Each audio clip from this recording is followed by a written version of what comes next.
bikes keep showing up in my house. So weird. Just keep asking for this stuff at your house.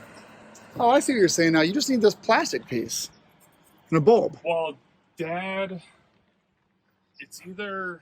He was so happy when he looked up all these parts. They're so cheap, dude. Oh, I know. Like, this is $8. This is like $4. Oh, yeah, that's the reason. He said lens probably won't fit. Oh, because they're cracked. So yeah. I found 2 of these for sale. They're LEDs for $30. Really? Yeah, and then this housing, the whole thing is $18. Everything, including the white silver plastic. Wow. Even a rear shock is $50. I don't think Desiree is going to like Really? these Yeah. upgrades because Adam's going to make this road legal, and then you're going to be. I love when this kind of shit happens. So this is actually Heather's twin brother's bike. His dad bought it, well, her dad, his dad, whatever, bought it for him when he was 20 years old. No, 16 years old for $200. They put it in the barn. It was supposed to be an 18th birthday present, and then Dad forgot about it. Now, if you saw the barn, you would understand how Dad forgot about it. Supposedly, the fuel tank is actually new. Well, the old fuel tank is rusted through. There's also, it looks like a brand new petcock on the side there. It looks brand spanking new. Looks like, does it have coolant? It looks like it has coolant, but it is carbureted. It's a brand new battery. Generally, the bike is kind of fucked. You know, it ended up more like... So it needs a couple things to be street legal. It's going to need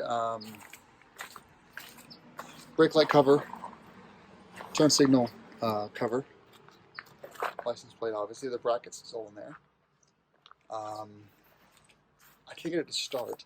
So here's the problem I'm having for you guys that are watching. So, you know, I'm on the positive and negative battery leads with my AGM. Tenda is AGM battery. And that means it's not charging. Pretty solid red. So I'm actually not quite sure why it's not charging, and I also can't kickstart it. Also note, it's stock shock, so he has a preload all the way up. They said they did get it started though with the old battery, so I'm not quite sure what's going on.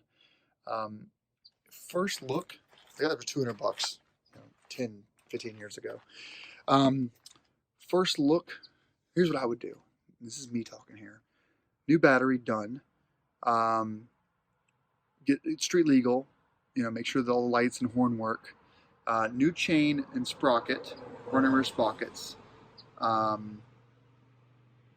Change the coolant if there is any. Change the oil. Change the air filter. I would change the front and the rear suspension, to be honest. I would put brand new brake pads in there. I would do a brake fluid flush. The front is a disc brake. You see the little reservoir there. The rear, though, is a drum brake. I don't even know how to work on drum brakes. Ignore the rust. You know, ignore this shit. Don't even worry about it. It does need a new clutch cable, which he's already bought, actually. Yeah, it is water cooled. It's empty, actually. But that's all I would do to it. So we're talking, I think the rear shock on eBay is like $50. The front shocks are $125. That's cartridge and springs. Pads were $16. He already has oil change kit. He already has the clutch cable. So I'm thinking to get it running cost, and I don't even know how to do carbs. I have no fucking clue. I think the out the door cost to get this thing running again would be at $200, and we'll have a street legal 250 KLR that Justin can romp around on in the woods with. Yeah, that's my guesstimate. I mean, if this was my bike, new exhaust, new hoses, new front forks, new rear shock, new tires, brand new brakes and drum brake.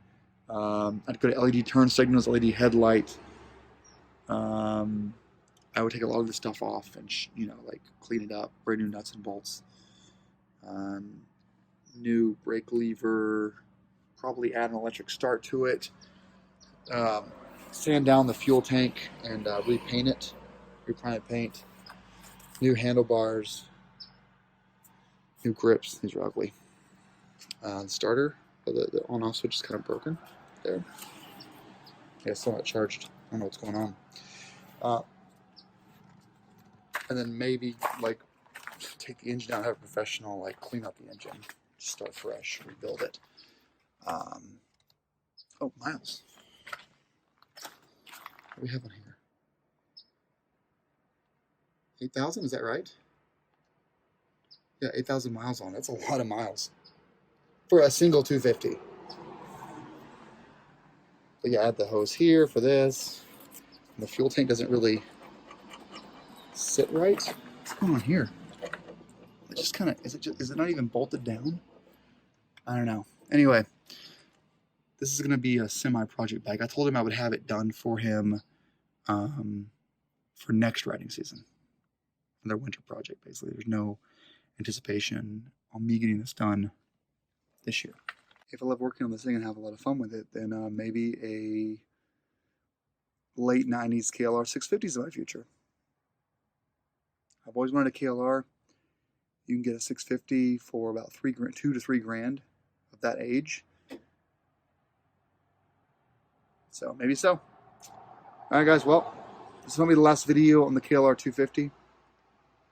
It's kind of nice that I didn't pay for it. It's not mine, but it's kind of nice that I get to work on it and basically bill him for the parts. And if it gets out of my comfort zone, I'll let him know.